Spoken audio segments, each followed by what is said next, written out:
यहाँ आने का आपका मकसद क्या है? देखिए, अभी विकास साक्य जी के द्वारा मैंने एक एनजीटी में याचिका प्रस्तुत की थी, जो कि एसीसी सीमेंट जो सलाई बनवा में निर्माणाधीन है, उसमें कई प्राकृतिक जल स्रोतों को समाप्त करते हुए उसकी बाउंड्री कर ली गई थी और उन स्रोतों को समाप्त कर दिया गया था, जिससे कि यहाँ के जो लोकल लोग हैं उनको बड़ी परेशानी का सामना करना पड़ रहा था। जिसमें जो सबसे बड़ी समस्या है वो पानी की समस्या है। पानी का जल स्रोत समाप्त करना, हमारा ज़िला जैसा सबको विदित है कि हमारा जनपद सोनभद्र डार्क जोन में आता है, वैसे ही हम पानी की समस्या को झेल रहे हैं। उसके बाद भी यदि आप प्राकृतिक जल स्रोतों को विकास के नाम पे, कंपनी के नाम पे, निर्माण के नाम पे यदि आप समाप्त करेंगे, उसको प्रिजर्व करने की ज़रूरत है। उसको लेकर के माननीय एनजीटी में नई दिल्ली में एक याचिका प्रस्तुत की गई थी, Vikas Shakya versus union of India and others, जिसमें माननीय एनजीटी न्यायालय ने एक कमेटी गठित की है। जो कमेटी को ये निर्देश प्रदान किया गया है कि वो प्राकृतिक जो जल स्रोत समाप्त करके कंपनी का निर्माण किया जा रहा है उसकी जांच की जाए।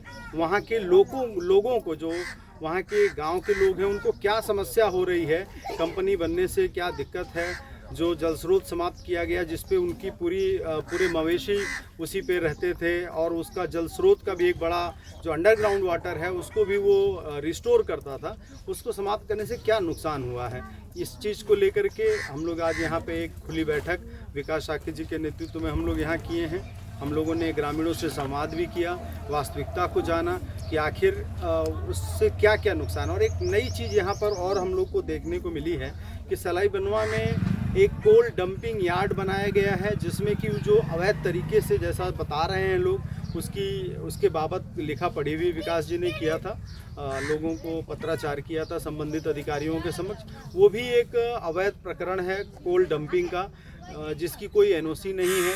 उस कोल डंपिंग में सिर्फ डंपिंग ही नहीं होती है, बल्कि उस डंपिंग में मिक्सिंग का काम भी होता है। उसमें कुछ चीज़ें जैसे चारकोल है, बस्सी है, वो मिक्स करते हैं। उसके खिलाफ भी माननीय एनजीटी में एक मामला पहले से ही लंबित है, OA 817/2022, जिसमें कि सोनभद्र के अनपरा क्षेत्र में जो बीना के पास में कोयला डंपिंग था अवैध, 10 मिलियन टन कोयला बिना किसी एनओसी के डंप था, उसकी जांच कराने के लिए याचिका प्रस्तुत की गई थी, जिसमें अब सुओ मोटो एनजीटी ने ले लिया है। उसमें हम लोग एक आईए फाइल करके और इस प्रकरण को भी उठाने का काम करेंगे, और यहाँ के जो जल जंगल ज़मीन जिसका जो आवश्यक है, उसके लिए हम सब, हमारी दोनों लोगों की, अब सभी लोगों की, कि आप सब लोग भी, जितने भी हमारे जनपदवासी इस बात को सुन रहे हों, आज अगर हमारा जल जंगल ज़मीन नहीं बचेगा, आज हम अपने नदी नालों के प्रति अगर ईमानदार नहीं होंगे, तो आने वाला भविष्य बहुत बहुत बहुत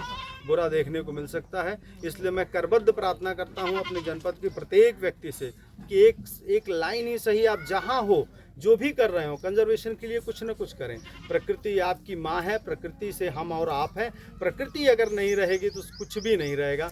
यही हमारी, इसी के लिए आज हम लोग यहाँ सब इकट्ठा हुए। नहीं, आप यहाँ पे क्षेत्र का दौरा किए हैं, आप अपनी आंखों से क्या देखे हैं? मतलब ये क्या आपको लगता है कि जो एसीसी कंपनी जो शर्तें पूरा की है, क्या उसके अनुरूप कार्य कर रही है? देखिए, जो इसी का हम लोगों ने परिशीलन किया, जो एनवायरनमेंट क्लियरेंस इनको मिली है, जो इनका ईएमपी प्लान है, इसको बिल्कुल भी ये नहीं पूरा करते हैं, इसमें कोई शक नहीं है। जो हम लोगों ने इसको देखा है, वास्तविकता में धरातल पे जो देखा है, पिटीशन में देखना या फाइल में देखना वो डिफरेंट होता है। जब आप एक्चुअल साइट पे आते हैं तो एक्चुअल साइट विजिट से ये पता चलता है कि ये क्षेत्र पानी से बहुत ज़्यादा पीड़ित है, परेशान है, पानी की बहुत बड़ी समस्या है यहाँ पे। और ऐसे में अगर जल स्रोत को ही समाप्त कर दिया जाए तो ये बहुत ही गलत बात है। कंपनी द्वारा क्या शासन प्रशासन से मिलकर के भी इन लोगों को धमकी देते हुए जमीन कब्जा की है? ऐसी कुछ शिकायत बताई जा रही है, जो कि एक प्रशासनिक कार्य है, और निश्चित रूप से अगर ऐसी कोई घटना इनके संग हुई है तो अगर ये प्रशासन शासन को शिकायत करेंगे तो इस पे कार्रवाई होगी। अगर इन्होंने कोई शिकायत की है, उस पर कार्रवाई नहीं हो रही है, तो जो कानूनी मदद इनको होगी, हम लोग निःशुल्क कानूनी मदद इनको उपलब्ध कराने का काम करेंगे।